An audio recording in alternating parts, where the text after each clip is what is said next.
sao cách kia. Căng luôn. Thì được cay nữa.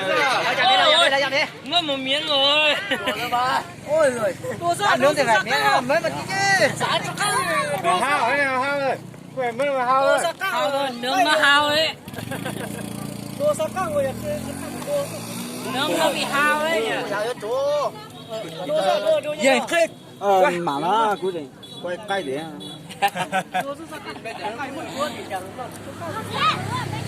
Cách kia. Rồi à. Đây. Ôi giờ đến lời đó. Đến lời đó. ơ chị ta mẹ đi. Đuổi đi, đuổi ra đi. Đi vào thêm anh chơi. Đuổi đi. Áo ấy.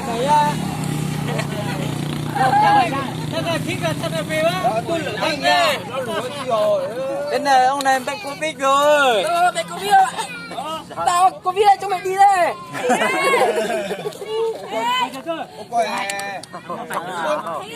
Đúng rồi, có cái này. Sao cái tổ chức bằng nhỉ? Chưa Covid rồi chắc đấy đâu. Ôi, có chế con biết cho cậu. Trong nhà dễ nhỏ trong có mẹ thằng chó rồi. Ê, cay mà rồi. Sao có trả tiền mới cho gì phun nhau đâu.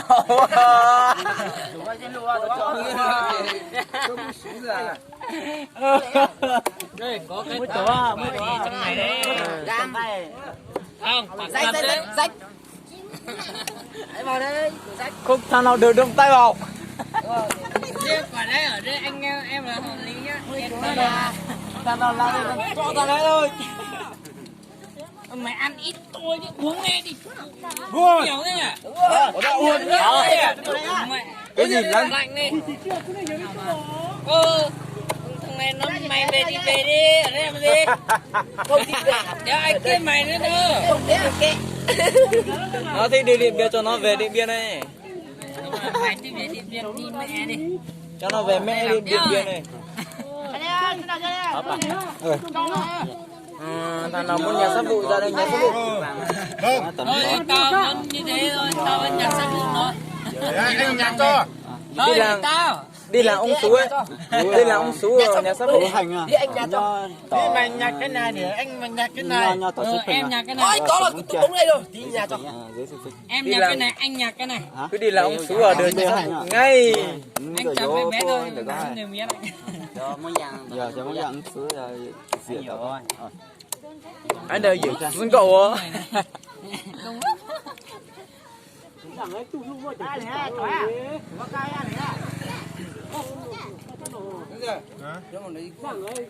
Nó cầm ha. Nó lên lại các số mình đi. Cái bên bên đá. Có chế biết mùi nha. Chế biết mùi. Buồn là gì cứ bơi để số tiền nó nhá nó nhà biết một là sự. Được chưa?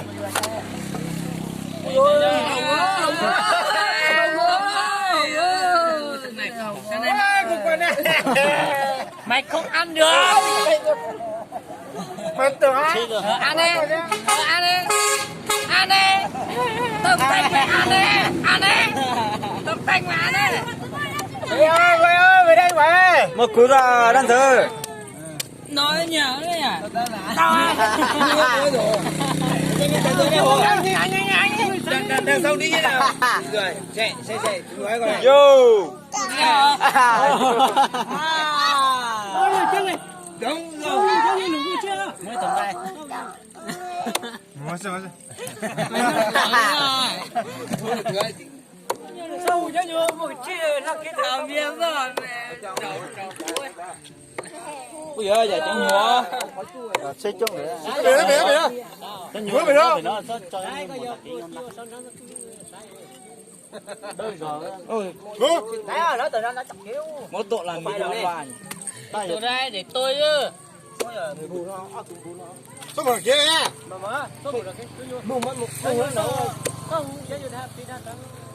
Tăng cái mà giờ giết cái này giờ. Đơn giản. Nó kia tôi lo. Tan chán chứ đó. Kiểu ăn chưa? Tôi làm để à. Tôi nóng nó. Giờ tuổi lấy tuổi chú tuổi tạm biệt rồi nha. Mới chưa được thôi. Ôi chọc hay à, đang bà. Chọc hay. Anh trả tập cái cho đây.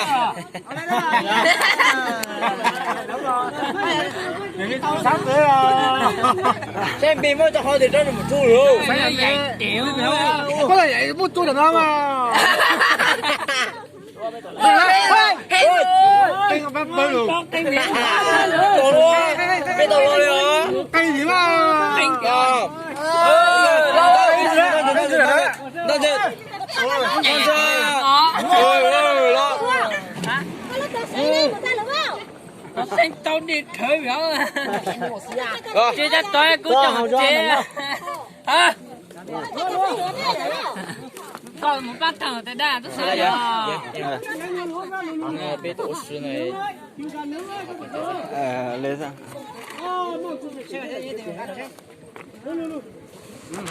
nói trong tay một cái nước tương là chuối Ngon.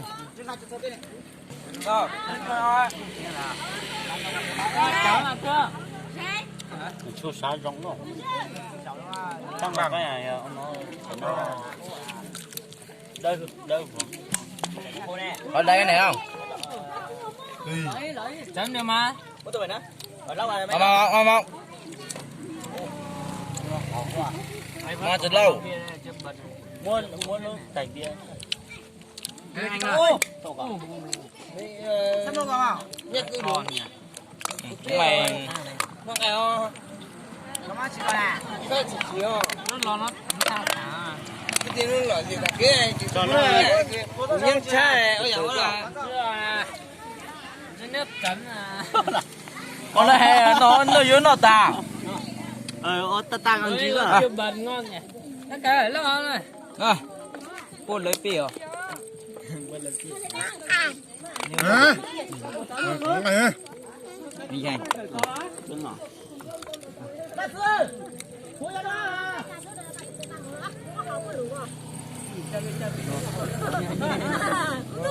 nó phải làm gì?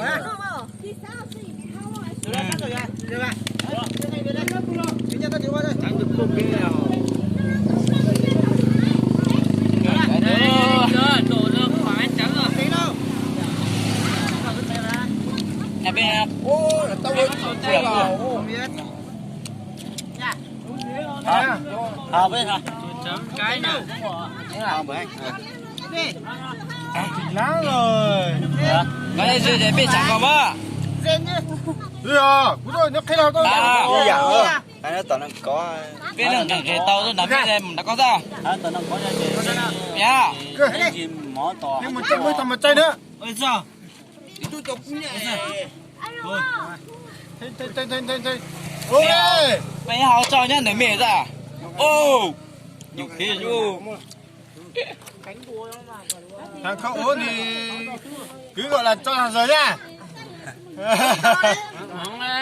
Không ốm thì cứ sang vào đây để mang về thì ốm rồi. rồi làm đi sao rồi nào nó cái không để cái miệng này hả không để tám vào xe lên nó có phần tao một tiếng qua Ăn tôi nói mẹ kìa. chẳng tôi á cho cái đó không biết là cái giá tôi ta cái chuẩn để bên nào ấy chứ áo gì nhỉ để tụi cháu Đúng đây rồi nữa thì đúng rồi nè. cái là từ ta sáng tứa ra để cho nó mới cho nó mới được tu à Năm nay gọi là năm nay ăn lợn rồi. Năm nay lợn đi hết rồi. đúng rồi đi hết không để nào đâu năm nay lợn đầu ra 1,4 triệu con đáng nhờ đi chặt hay chặt hay Có cắn miếng kia rồi mà. Có cắn miếng kia rồi. cuối chụp quá rồi á quý bởi nhất tay tao tặng cái bé Nó phải phụ gì mà. biết không ý quý trắng quý phụ để trắng vậy